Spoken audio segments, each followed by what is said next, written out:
Halo semuanya. Assalamualaikum warahmatullahi wabarakatuh. Jumpa lagi di Rohmain Channel. Mohon di like, subscribe dan share. Juga aktifkan lonceng notifikasi agar tidak ketinggalan update Rohmain Channel. Terima kasih. Warahmatullahi wabarakatuh. Alhamdulillah, wassalatu wassalamu ala rasulillah, Sayyidina Muhammad ibn Abdillah, wa ala alihi wa ashabihi wa man tabi'ahu wa nasarahu wa walah, la hawla wa la quwata illa billah. Ashhadu an la ilaha illallah, wahdahu la sharika lah, wa ashhadu anna sayyidina Muhammadan abduhu wa rasuluh la nabiyya ba'dah. Allahumma salli wa sallim wa barik ala sayyidina Muhammadin wa ala alihi wa sahbihi ajma'in. Rabbi yasir wa la tu'asir, Rabbi tamim bil khair, Rabbi syrah li sadri wa yassir li amri wahlul 'uqdatam min lisani yafqahu qawli. Qalu subhanaka la ilma lana illa ma 'allamtana innaka antal alimul hakim. Qala Allah ta'ala fi kitabihil karim wa huwa asdaqul qailin. A'udzu billahi minasyaitonir rajim. Ya ayyuhalladzina amanu taqullaha haqqa tuqatih wa la tamutunna illa wa antum muslimun. Shadaqallahul azim. Ma'asyiral muslimin, hadirin jamaah sekalian yang saya hormati dan saya muliakan, dan mudah-mudahan selalu dimuliakan oleh Allah Subhanahu wa taala. Wabil khusus para tuan guru kita yang luar biasa pada kesempatan pagi hari ini hadir sama-sama, duduk bersama-sama kita semuanya, keperigi beli nasi uduk, makan pakai sambal sampai kegerahan. Pagi-pagi kita udah duduk, mudah-mudahan semuanya kita dapat keberkahan. Saya tidak sebutkan satu persatu, namun tidak sedikit pun ta'zim, mahabbah kepada tuan-tuan guru dan semuanya, tidak sedikit pun berkurang kepada beliau-beliau semuanya, karena memang bicaranya adalah waktu. Sedikit saja, singkat saja, yang mudah-mudahan pertemuan kita pada kesempatan pagi hari ini mendatangkan rahmat Allah Subhanahu wa taala kepada kita, dan makin syiar ya, kuliah subuh Kelurahan Gandul. Alhamdulillah, ya, saya berkali-kali kalau ngomong di kuliah subuh Kelurahan Gandul ya suka iri gitu ya. Kalau kami di Kelurahan Cinere memang sulit sekali ya untuk mendapatkan kondisi yang seperti ini jamaahnya gitu. Ya, Bapak Camat kita juga nyaksiin juga Sabtu kemarin hadir juga, tapi jamaahnya tidak sebanyak ini. Saya yakin masyarakat Kelurahan Gandul itu guyubnya luar biasa.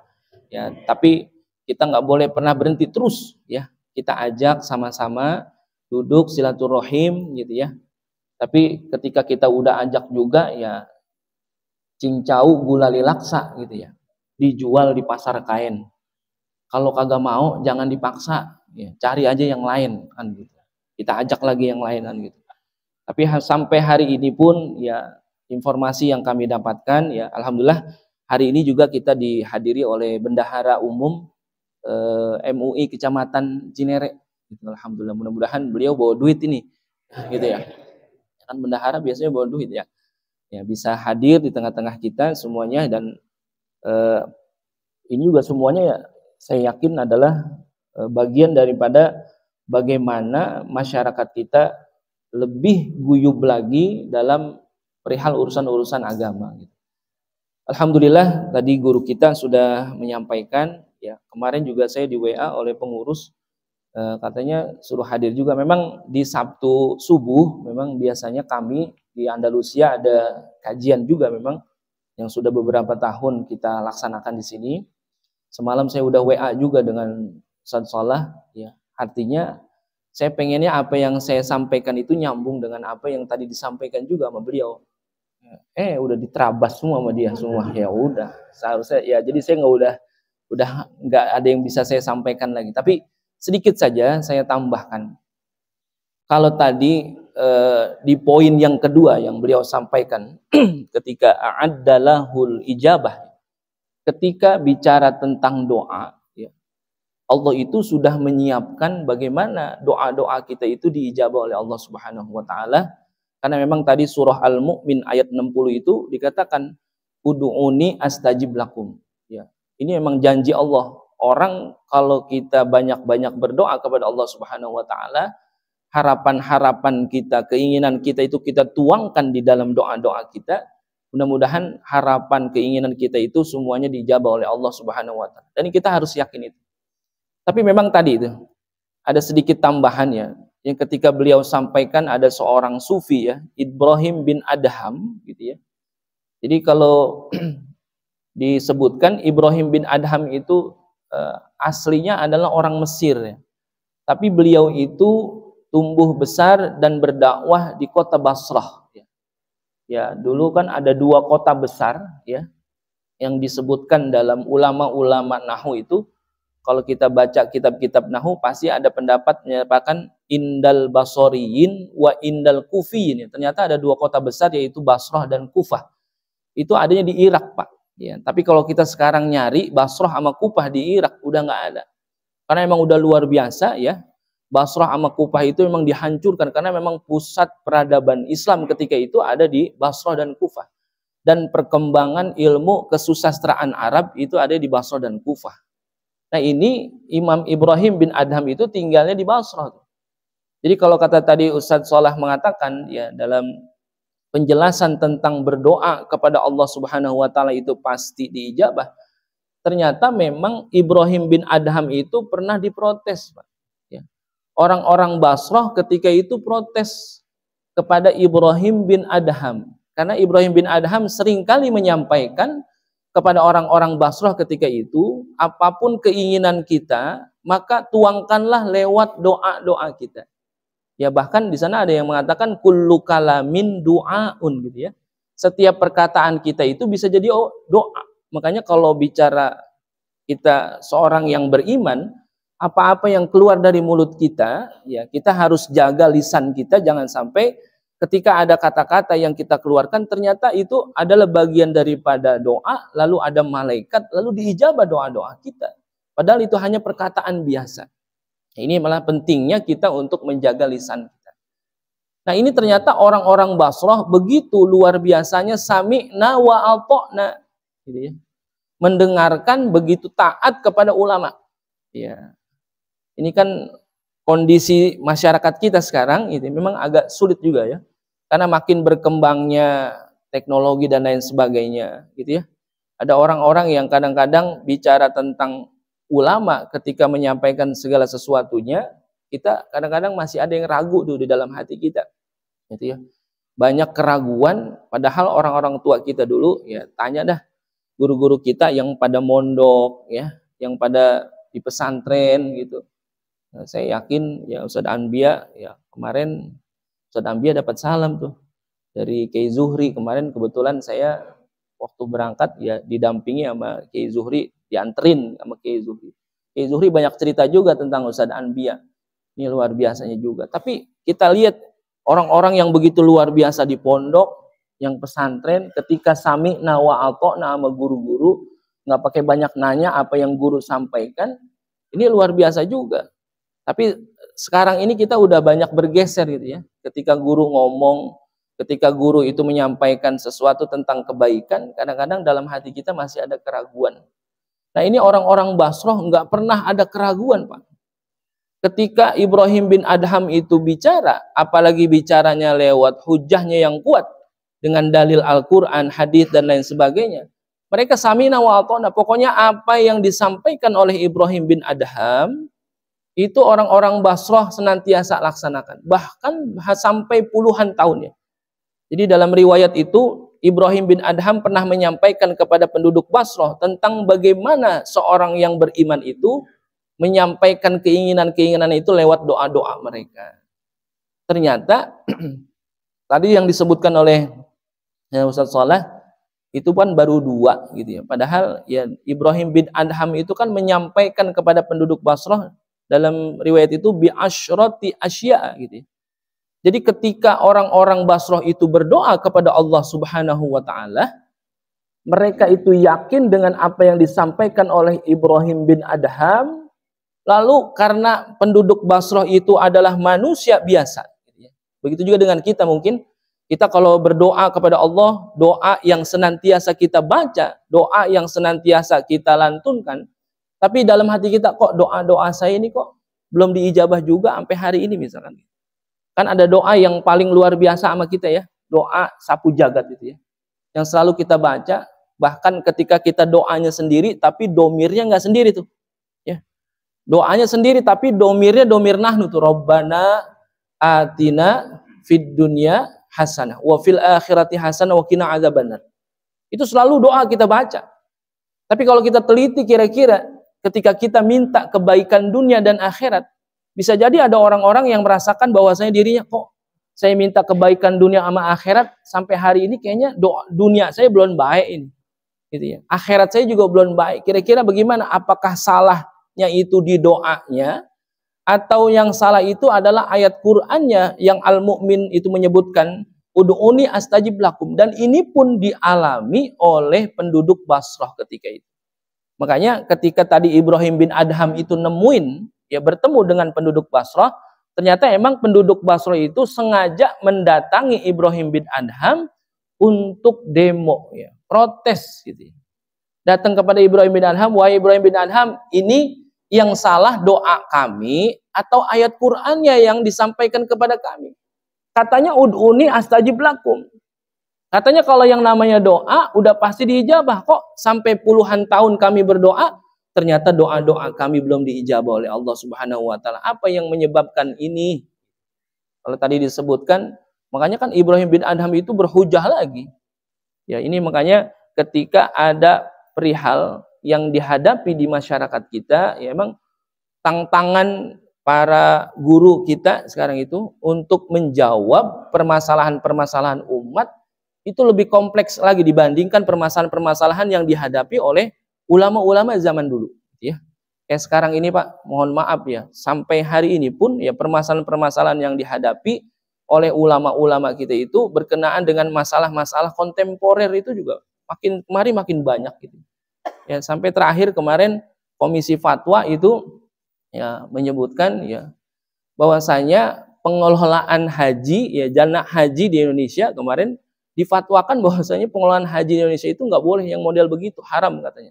Nah ini kan permasalahan-permasalahan ini akan selalu timbul, apalagi dengan seiringnya berkembangnya zaman. Bahkan Imam Syafi'i itu menyebutkan sampai kepada akhir zaman ketika bicara tentang hukum, utamanya adalah hukum fikih, kata Imam Syafi'i, fikih itu sampai akhir zaman pasti akan menemui yang namanya perbedaan. Nah ini ternyata tantangan kita semua nih. Ya, makanya kita nggak boleh pernah berhenti ngaji juga begitu. Ya guru-guru kita masih ikhlas luar biasa ngajarin kita. Ya guru-guru kita masih mau hadir duduk ngajarin kita. Tinggal kitanya doang. Ternyata tantangan kita ke depan itu memang begitu luar biasa. Ya bahkan penduduk Basrah aja ketika itu udah mendapati Ibrahim bin Adham itu juga udah mendapati bagaimana kondisi umat ketika itu yang harus dia hadapi, yang dihadapinya itu bukan dengan emosi, akan tapi dihadapi dengan bagaimana menjawab pertanyaan umat itu ya dengan dalil, dengan hujah, dengan bijak. Ya, kalau ukuran kita tuh di demo kayak begitu, kira-kira kita marah atau enggak ya? Ya ngambek dah kalau misal kata itu. Kalau di demo begitu. Tapi ini Ibrahim bin Adham menjawab dengan bijak luar biasa gitu ya. Ketika penduduk Basra itu protes bagaimana doa-doa kami, apa kata Ibrahim bin Adham? Ya ahlal Basrah, matat qulubukum bi asyrati asya'a, kaifa yustajabu du'aukum. Nah, ini yang menjadi jawaban yang sangat luar biasa sehingga penduduk Basrah ketika itu tertunduk malu. Udah rame-rame nih, udah bawa spanduk ya. Demo, ini Ibrahim bin Adham menyampaikan sesuatu yang salah dan sebagainya. Ternyata kata Ibrahim bin Adham, ya ahlal Basrah, wahai penduduk Basrah, matat qulubukum bi asyrati asya. Hati kalian itu semuanya udah pada mati. Sebab 10 hal. Kaifa yustajabu du'aukum. Orang kalau hatinya mati, mana mungkin doanya itu bisa diijabah. Gitu. Makanya tadi kita diingetin, bagaimana mungkin doa kita diijabah kalau hati kita mati. Jadi jangan salahkan ayatnya, ya. Jangan salahkan Allahnya, akan tetapi kita harus kembali kepada diri kita. Matat qulubukum, orang itu hatinya mati. Kalau nggak dijaga, hatinya bisa mati. Nah, tadi di pertama yang dikatakan arabtumullaha wa lam tuaddu haqqahu, gitu ya. Jadi orang yang hatinya mati itu adalah salah satu yang paling utama. Ada orang yang mengaku kenal kepada Allah, akan tetapi hak-hak Allah tidak ditunaikan. Saya akhiri pembicaraan saya pada kesempatan pagi hari ini dengan memberikan contoh saja dalam kehidupan kita sehari-hari ini. Kira-kira kalau Ibrahim bin Adham mengatakan arabtumullaha walam tu'addu haqqahu, kita itu semuanya mengaku kenal kepada Allah, akan tetapi hak-hak Allah itu tidak kita tunaikan. Kata para ulama, kata-kata walam tu'addu haqqahu bukan berarti ketika kita tidak menunaikan hak Allah, kita tidak mengerjakan hak Allah, bukan. Kita kerjakan hak Allah, akan tetapi ada yang didahulukan dibandingkan dengan hak Allah. Itu ya. Sekarang pertanyaannya nih. Kira-kira bapak-bapak hadirin jamaah sekalian, ngelihat arabtumullah awalam tu'addu haqqahu, menunaikan hak Allah dengan hak makhluk, kira-kira yang kita dahulukan hak Allah apa hak makhluk? Seharusnya gitu ya. Sejatinya yang kita dahulukan itu hak Allah apa hak makhluk kira-kira? Pasti hak Allah ya. Karena memang ketika bicara tentang hak Allah, ya kita kembali lagi bahwasanya wa ma khalaqtul jinna wal insa illa liya'budu, emang suruh ibadah. Berarti ketika bicara tentang hak Allah dan hak makhluk, maka dahulukanlah hak Allah. Ayatnya jelas, duribat alaihimudz dzillatu ainama sukifu illa bihablim minallah wa hablim minan Allah, dulu disebut baru manusia. Tapi nggak boleh ditinggalin salah satunya, dua-duanya kudu jalan. Kita tunaikan hak Allah, akan tapi hak manusia nggak ditunaikan, salah juga. Atau kita tunaikan hak manusia, hak makhluk, akan tetapi hak Allah ditinggalkan, nggak bisa juga. Jadi kedua-duanya mesti jalan. Tapi dalam ayat itu disebutkan bahwasanya dahulukan hak Allah dibandingkan dengan hak makhluk. Ini bapak-bapak dikira-kira nih kalau ditanya, kita kalau disuruh misalkan udah masuk waktu sholat, kita makan dulu apa sholat dulu kira-kira? Hah?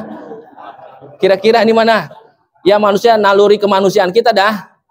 Makan dulu apa sholat dulu gitu ya? Ini ada yang jawab begini, daripada lagi sholat mikirin makan gitu ya, lebih baik lagi makan mikirin sholat. Sekarang pertanyaan saya, ada nggak orang lagi makan mikirin sholat? Bel dah, kan gitu ya. Yang ada juga orang lagi makan mikirin nambah, kan begitu. Ya kadang-kadang kan kita ya ada aja gitu ya. Kita jawab dengan jawaban ya pakai logika kita.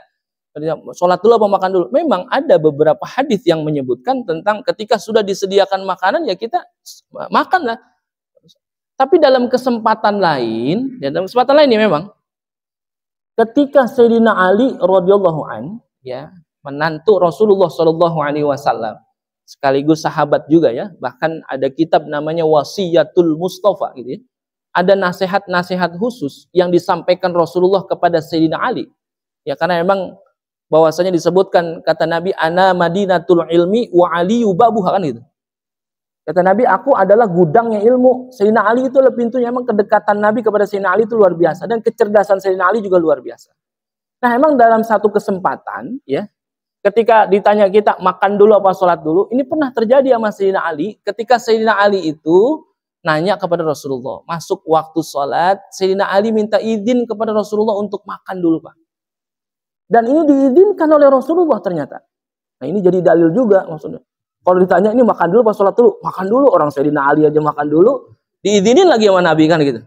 Tapi kita lihat dulu, diizinkan oleh Rasulullah SAW, ternyata Sayyidina Ali itu makan 1-3 butir kurma saja. Karena apa? Dalam riwayat kehidupan Sayyidina Ali itu sangat luar biasa, Pak. Sayyidina Ali dari zaman bujangan sampai nikah sama Fatimah, ternyata kehidupan Sayyidina Ali itu, kehidupan ekonominya sangat-sangat luar biasa sederhana. Ya kan Sayyidina Ali aja ketika mau ngelamar Fatimah, kan nanya kepada Rasulullah. Ketika ngelamar Fatimah, ternyata disetujui oleh Rasulullah. Itu Sayyidina Ali ditanya sama Nabi, Ali, kamu punya apa? Kan gitu. Kata Ali, ya kan Sayyidina Ali udah gak punya bapak, gak punya emak. Kan gitu. Sayyidina Ali jawab, saya punya 3 harta ya Rasulullah. Apa hartamu? Yang pertama adalah kuda, yang kedua adalah pedang, yang ketiga baju jirah. Udah itu doang. Gak punya dia. Harta yang lain nggak punya, kontrakan kagak punya, kan gitu. Kuda, pedang, sama baju zirah. Lalu izinlah kepada Rasulullah, ya Rasul, bagaimana kalau kuda ini aku jual? Nanti uangnya aku gunakan untuk mahar menikah kepada Fatimah. Kata Nabi, jangan kau jual. Kudamu itu adalah kendaraanmu. Nanti kalau mau kemana-mana berabe. Iya nggak? Ya, kata Nabi begitu. Ntar kalau mau kemana-mana berabe. Ntar abis nikah, lu mau ke puncak, mau kemana berabe. Nggak punya kendaraan. Jangan dijual. Kata Nabi, kudamu jangan engkau jual, itu adalah kendaraanmu. Lalu Sayyidina Ali, bagaimana dengan pedang ini ya Rasul? Kata Nabi, jangan. Pedang itu adalah senjatamu. Zaman itu, yang namanya orang laki, ya, ketika bicara tentang jihad fisabilillah, emang apa? Dengan pedang jihadnya. Senjatanya itu luar biasa. Bahkan masyarakat kita juga pernah ngalamin ya dulu. Orang-orang tua kita dulu, saya cerita, katanya orang tua kita dulu kalau kemana-mana bawa bendok. Ya, kalau nggak bawa bendok, sombong. Kalau sekarang, kemana-mana coba bawa bendok. Lah sombong amat tuh dia. Nah, gitu. Karena orang dulu begitu. Kemana bawa senjata. Kata Nabi, jangan engkau jual pedangmu. Jangan dijual. Lalu bagaimana dengan baju zirah ini? Nah, baru diizinin tuh sama Nabi. Baju zirahmu jual lah. Ya, karena apa? Sayyidina Ali juga terkenal sebagai seorang pemuda yang ahli main pedang. Nabi yakin tanpa baju zirah, Sayyidina Ali itu bisa melawan orang-orang kafir Quraisy dengan pedang yang luar biasa. Dijual tuh baju zirahnya. Bakal apa? Bakal mahar. Tapi perjalanannya kehidupan Sayyidina Ali ternyata dari segi ekonomi tidak begitu bagus. Makanya dalam bab akikah, ya, dalam bab akikah itu disebutkan akon Nabi Sallallahu Alaihi Wasallam anil Hasan wal Husain kabshan.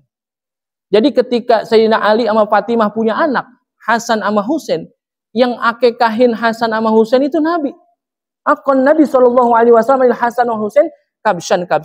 Jadi Nabi itu mengakikahkan Hasan sama Husain masing-masing 1 ekor kibas.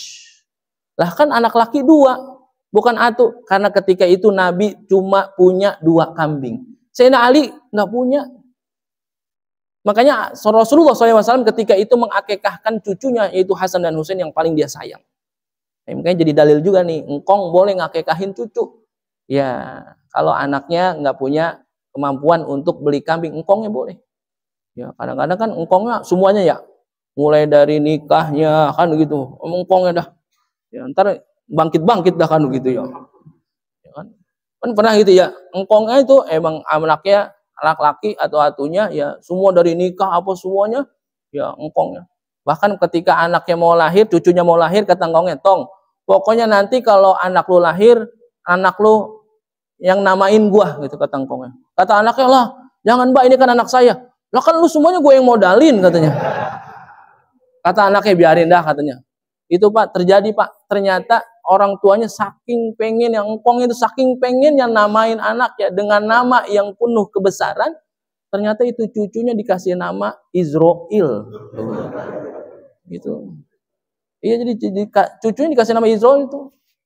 Karena saking pengen dapat apanya tuh, orang tuanya pengen dapat andil sama cucunya, cucunya dinamain Izrail. Berserang itu cucu gede, ternyata engkongnya sakit Pak. Engkongnya sakit. Rumahnya misah, pas lagi sakit, itu cucunya datang mau nengokin. Lah bininya bilangin lagi tiduran, "Kong bangun, Izrail nyampe." Mati engkongnya. Sangkanya Izrail malaikat, padahal cucunya datang ya. Makanya kalau ngasih nama anak jangan sembarangan itu ya. Nah, ini terjadi juga tuh. Apa? Rasulullah ngakekahin Hasan sama Husain. Karena apa? Saking luar biasa kehidupan ekonominya Sayyidina Ali. Makanya kehidupan Sayyidina Ali itu dalam riwayat ya, Sayyidina Ali itu kadang-kadang satu hari makan, besok nggak makan. Tapi nggak pernah ngadu tuh kepada Rasulullah SAW. Tapi apa? Rasulullah yang selalu datang nanyain anak kesayangannya itu Fatimah, "Kamu hari ini makan apa enggak?" Tapi Nabi nggak ngomel, emang begitu luar biasa keadaannya. Makanya ketika Sayyidina Ali ya bertanya kepada Rasulullah, minta izin, "Ya Rasul, bolehkah saya makan dulu?" Ini nama Nabi. Makannya cuma 1 sampai 3 butir kurma. Kata Nabi apa? Agar supaya kuat mengangkat badanmu. Ketika engkau ruku, engkau bisa bangun. Ketika engkau sujud, engkau bisa bangun. Makan 1 sampai 3 butir kurma, dapat tenaga Pak. Jadi ditanya, makan dulu apa sholat dulu? Yaitu makan dulu. Makannya untuk apa? agar supaya kuat ibadah. Nah kalau kita ditanya makan dulu apa sholat dulu, habis makan kira-kira kuat sembahyang apa kagak? Kalau kata orang Cina mah kemelekeran. Ya, kemelekeran ya. Sama digandul juga ya. Kekenyangan. Habis makan, ya belum ngerokoknya ya. Ngerokoknya sinnya nogo sosro lagi. 3 batang. Ya kira-kira kalau zohor jam 12 itu sembahyang zohor jam berapa? 2:30 di baru sembahyang zohor. Ya.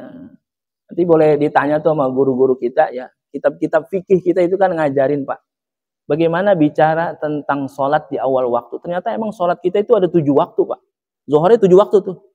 Ada waktu fadilah, ada waktu karoha, ya, ada waktu ikhtiar, ada waktu hurmah. Itu sampai 7 waktu.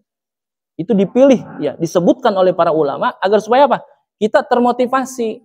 Bahwasanya ketika bicara tadi, ya, orang yang ketika araftumullaha walam tu'addu haqqahu, itu bukan berarti dia tidak menunaikan hak Allah secara murni, bukan. Dia tunaikan juga hak Allah, akan tetapi hak Allah itu dibelakangin, didahulukan hak makhluknya dulu baru hak Allah. Makanya itu salah satu yang disebutkan oleh Ibrahim bin Adham, itu yang menyebutkan bahwasanya matat kulubukum, hatinya daripada mati gara-gara apa? Karena banyak hak-hak Allah yang tidak didahulukan, akan tapi mereka mendahulukan hak-hak makhluk. Mudah-mudahan kita semuanya yang hadir pada kesempatan pagi hari ini, Allah kuatkan iman Islam kita. Bicara tentang mendahulukan hak Allah, ya mudah-mudahan kita termasuk orang-orang yang selalu mendahulukan hak Allah dibandingkan dengan hak makhluk. Ketika kita hadir di sini, ya mungkin hari ini, hari Sabtu ini, ketika datang kuliah subuh, ya kan pasti ada aja halangannya gitu ya. Ada hak-hak juga, hak-hak makhluk juga yang harus kita tunaikan. Tapi kita tetap hadir dulu nih. Ya, lu mau kemana? Ya, datang kuliah subuh di mana? Di Masjid Andalusia. Emang ini silaturahimnya orang gandul kan gitu. Kira-kira nih bapak-bapak, kalau tadi pagi ya jam 4 tadi sebelum subuh ada temen yang telepon, ntar lu habis subuh mau kemana? Mau ke Masjid Andalusia. Ngapain? Ada kuliah subuh bareng Pak Camat, bareng guru-guru semuanya. Nggak usah berangkat dah. Lu datang ke rumah gua, kita berangkat ke puncak. Ya. Lu nggak usah bawa apa-apa, pokoknya semuanya lu naik mobil gua kan gitu. Ntar pulang pokoknya gua bawain oleh-oleh. Kira-kira kita milih ke Andalusia apa ke puncak kira-kira? Cakep gitu berarti. Pasti milih ke puncak ya kan gitu. Mau gratis, tinggal duduk ya kan, makan ditanggung, pulang diongkosin kan begitu. Kira-kira begitu nggak? Tapi enggak tuh, buktinya bapak-bapak hadir juga kan? Iya nggak? Hadir juga kan? Buktinya hadir juga di Andalusia. Kenapa? Enggak ada yang ngajak kan begitu.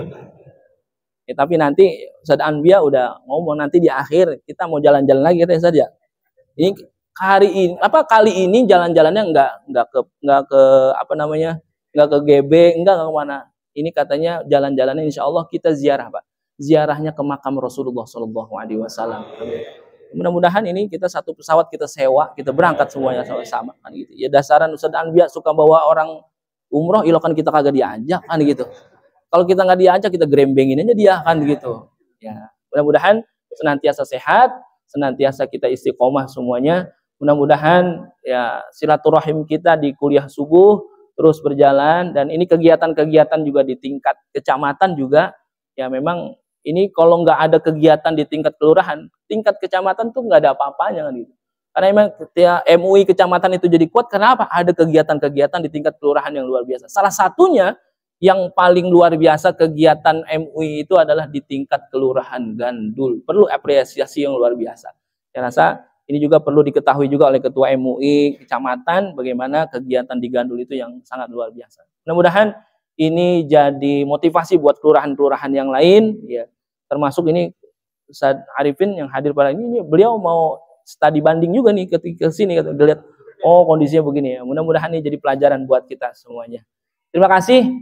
Mudah-mudahan ada manfaatnya. Kurang lebihnya mohon maaf. Wallahul muwaffiq ila aqwamit thoriq. Assalamualaikum warahmatullahi wabarakatuh. Demikianlah, semoga bisa memberikan informasi yang bermanfaat buat semuanya. Dan jangan lupa di like, subscribe dan share. Aktifkan juga lonceng notifikasi agar dapat menerima update Rohmain Channel. Wassalamualaikum warahmatullahi wabarakatuh.